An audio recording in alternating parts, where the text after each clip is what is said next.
Hey, what's up, my fellow gem hunters? It's vibing time over here at Coinverse, man. Welcome to another episode. Hey, guys, before we get started today, please make sure you like, comment, subscribe down below. Hit that little notification bell. Bing! So that way you guys can get up to date on all of our latest videos over here at Coinverse. Today, like no other day, we want to bring you guys up to some of the latest things that's going on. I want to talk about Terra a little bit more, guys. Do you think this will be the next EOS? Or do you think this will be the next biggest public chain DAO?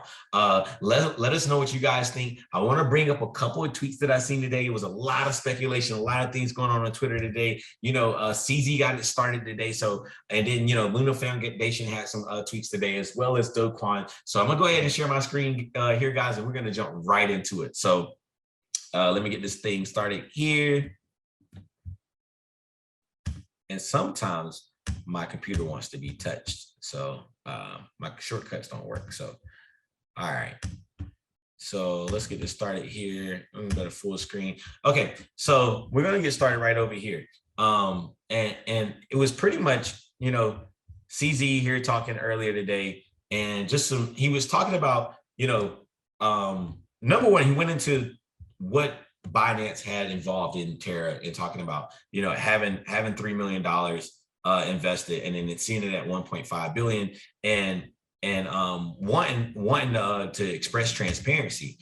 So as it turns out, blah, blah, blah, blah, we see here. So Binance received 15 million Luna at its peak worth 1.6 billion USD as a part of the original $3 million investment. 568 return at peak still sits at the address received, never moved, never sold. On the same address, we received $12 million in UST from the staking over time, not bought.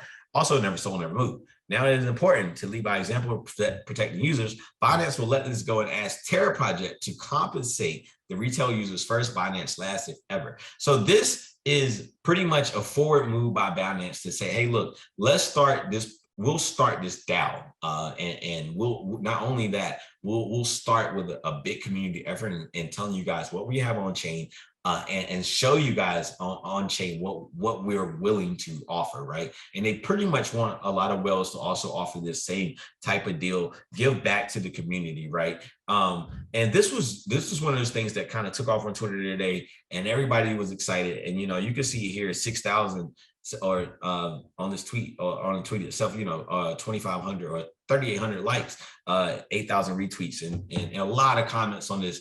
And I thought it was a pretty interesting insight, right? Where if they didn't do a buyback and burn, you would need these whales to come in and pretty much step in and offer up their sums to give back to the community, right? And save majority of the community holders while potentially losing a little bit of money. And while this seems like a lot of money, you can see here with Luna not touching or never moved, never sold any of this, this kind of lets you know that they didn't need this to survive with Binance, or CZ didn't need this to you know, flex more money or anything like that.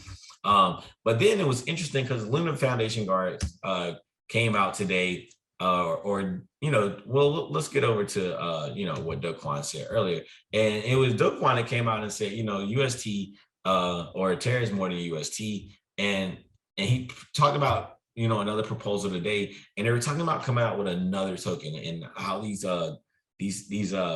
people would be compensated, or you know, airdrop certain tokens. And you can see here, so currently these concepts underpin most schools of thought. The lunatic community is unparalleled in this passion, blah, blah, blah, blah, blah. And at the same time, however, competing interests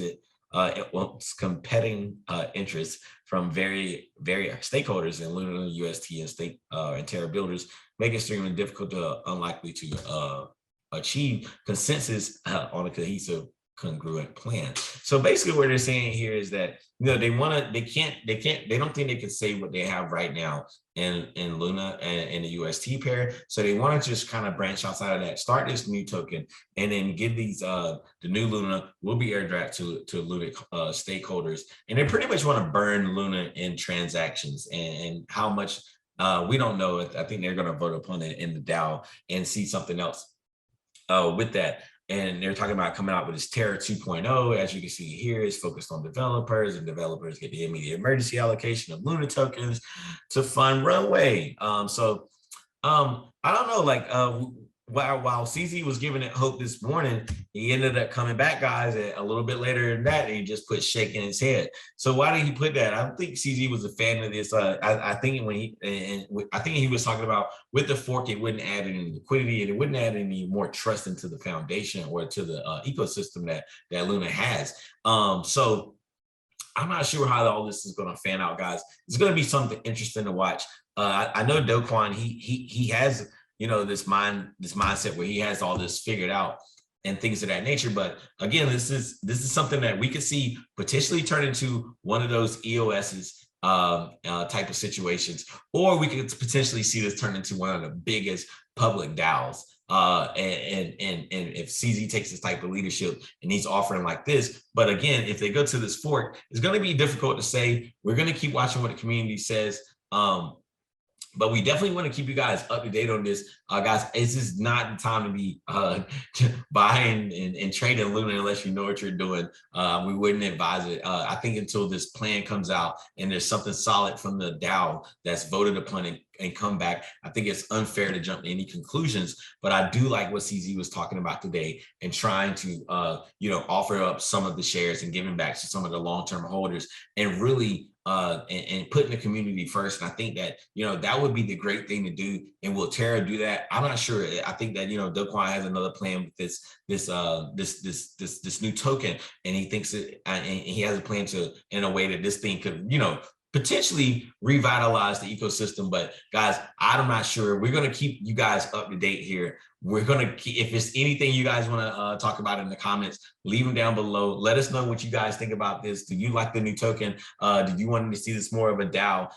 Where do you guys think Terra is going from here? And are you guys still trading? Let me know in the comments. I'll be here again tomorrow. We'll try to bring you guys some new gems. Right now, you know, the market's a little bit slow. So we're just kind of digging through some of the old gems, still looking at them, potential entry points on a lot of good things right now, guys. But I think it's a great time just to stay on the side and keep watching what's going on. And until next time, guys, bye for now.